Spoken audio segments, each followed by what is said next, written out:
नमस्कार दोस्तों, जेपी नड्डा से इस्तीफा लेने की पूरी तैयारी प्रधानमंत्री जी के तरफ से कर लिया गया है। यानी कि अब बीजेपी के जो राष्ट्रीय अध्यक्ष जेपी नड्डा कहलाते हैं, अब वो सिर्फ स्वास्थ्य मंत्री कहलाएंगे, क्योंकि भाजपा आलाकमान ने पार्टी के राष्ट्रीय अध्यक्ष पद के लिए देवेंद्र फडणवीस का नाम लगभग तय कर लिया है। ये खबर फ्री प्रेस जर्नल ने भाजपा के उच्च सूत्रों के हवाले से दी है। बुधवार रात को ये घटनाक्रम सामने आया है। दोस्तों, खबर में कहा गया है कि देवेंद्र फडणवीस आने वाले दिनों में महाराष्ट्र के उप मुख्यमंत्री पद से इस्तीफा दे सकते हैं। महाराष्ट्र में 2 महीने बाद विधानसभा का चुनाव होने वाला है। ऐसे में ये घटनाक्रम काफी महत्वपूर्ण माना जा रहा है।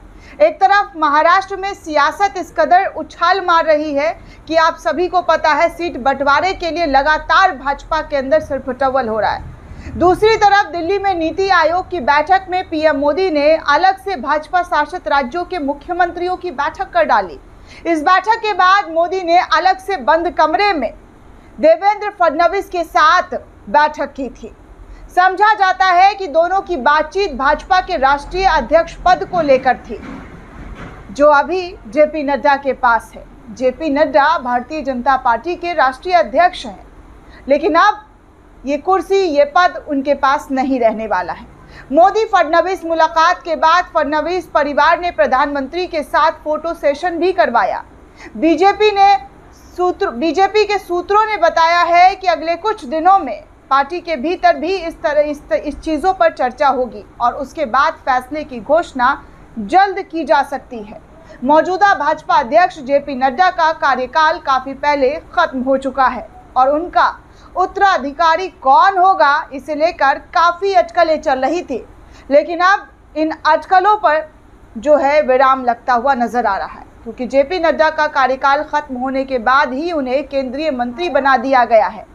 देवेंद्र फडणवीस को भाजपा राष्ट्रीय अध्यक्ष बनाए जाने को लेकर एक अड़चन बस यही है कि महाराष्ट्र विधानसभा चुनाव तक उनकी ज़रूरत पार्टी से भी ज़्यादा महाराष्ट्र भाजपा को है। पार्टी उन्हीं के नेतृत्व में विधानसभा चुनाव लड़ने वाली है। ऐसे में कहा जा रहा है कि उनके नाम की घोषणा पहले हो जाएगी और उन्हें चुनाव के बाद दिल्ली बुला लिया जाएगा।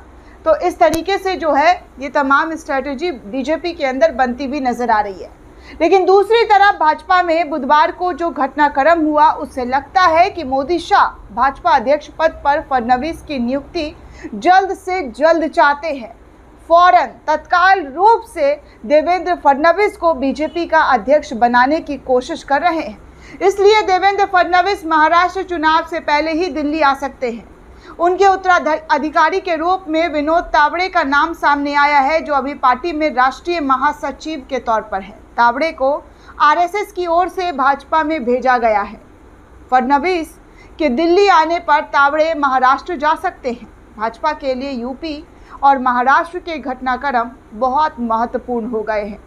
यूपी में नेतृत्व परिवर्तन के लिए वहां के दोनों डिप्टी सीएम केशव प्रसाद मौर्य और ब्रजेश पाठक ने पार्टी आलाकमान पर दबाव बनाना शुरू कर दिया है। दूसरी तरफ महाराष्ट्र में विधानसभा चुनाव जीतने के लिए भाजपा को कोई चेहरा नहीं मिल रहा है कि किस चेहरे पर महाराष्ट्र में चुनाव जीता जाए। ऐसे में वो विनोद तावड़े को आजमाना चाहती है कि विनोद तावड़े के चेहरे पर वो दांव लगाकर महाराष्ट्र की सत्ता पर काबिज होना चाहती है। कुल मिलाकर भाजपा की अंदरूनी राजनीति में घटनाक्रम तेजी से हो रहे हैं, लेकिन खबरें बाहर कम ही आ रही है, क्योंकि इन खबरों को दबाने की पूरी कोशिश की जा रही है कि ये खबर आप लोगों तक सामने ना आए, मीडिया में सामने ना आए। मीडिया में सामने आए भी तो इस खबरों पर विराम लगा दिया जाए, चुप्पी साध ली जाए, ताकि पार्टी का जो इमेज पहले से ही बिखरा पड़ा है उस पर और दाग धब्बा ना लगे। आप सभी को पता है दोस्तों कि उत्तर प्रदेश में किस तरीके से बीते दिनों भारतीय जनता पार्टी का कलेश सामने आया, कैसे योगी आदित्यनाथ पर बार बार तंज कसना हुआ। केशव प्रसाद मौर्य का बयान देखने सुनने को मिला, दिल्ली में उनकी बैठकी देखने को मिली और आखिरकार मोदी ने जब अपने मुख्यमंत्रियों को बुलाया तो साथ में उत्तर प्रदेश के दोनों डिप्टी सीएम को भी बुला डाला और उनसे भी बातचीत की। और बातचीत में नतीजा ये सामने आया कि कैसे मोदी ने तमाम लोगों पर उत्तर प्रदेश में जो सियासी हलचल चल रही थी उस पर लगाम लगाने की पूरी कोशिश की। हालांकि वो लगाम अभी भी नहीं लगा है। विधानसभा की बैठक में केशव प्रसाद मौर्य, ब्रजेश पाठक तो नजर आए साथ में बैठे हुए, लेकिन शाम होते होते केशव प्रसाद मौर्य का बयान सामने आ गया कि पार्टी चुनाव जीतती है, चुनाव में पार्टी की जीत होती है। तो इस तरीके से जो है वो अपना क्रेडिट लेते हुए नजर आ रहे हैं, क्योंकि पिछली बार जब उत्तर प्रदेश के अंदर विधानसभा चुनाव हुआ था तो केशव प्रसाद मौर्य की वजह से जो चुनाव उत्तर प्रदेश में बीजेपी को जीत मिली थी, कहा जाता है कि उन्होंने पूरी जी जान लगा दी थी, लेकिन एंड द टाइम पर केशव प्रसाद मौर्य को भाजपा ने सीएम नहीं बनाया, क्योंकि आरएसएस के जरिए ये कहा यह गया कि योगी आदित्यनाथ को सीएम का चेहरा घोषित करते हुए मोदी पर जो है एक नाम लाकर थोप दिया। मोदी और शाह ये नहीं चाहते हैं कि उत्तर प्रदेश में योगी आदित्यनाथ ज़्यादा दिन तक टिके रहें, इसीलिए वो केशव प्रसाद मौर्य के बयानों पर भी जी हाँ खुलकर विरोध नहीं कर रहे हैं, उनको शांत कराते हुए नज़र नहीं आ रहे हैं। तो उत्तर प्रदेश हो, महाराष्ट्र हो, राजस्थान हो, और बात करें मध्य प्रदेश की, तो वहाँ इन तमाम जगहों पर भारतीय जनता पार्टी का जो कलेश है वो लगातार देखने सुनने को मिल रहा है।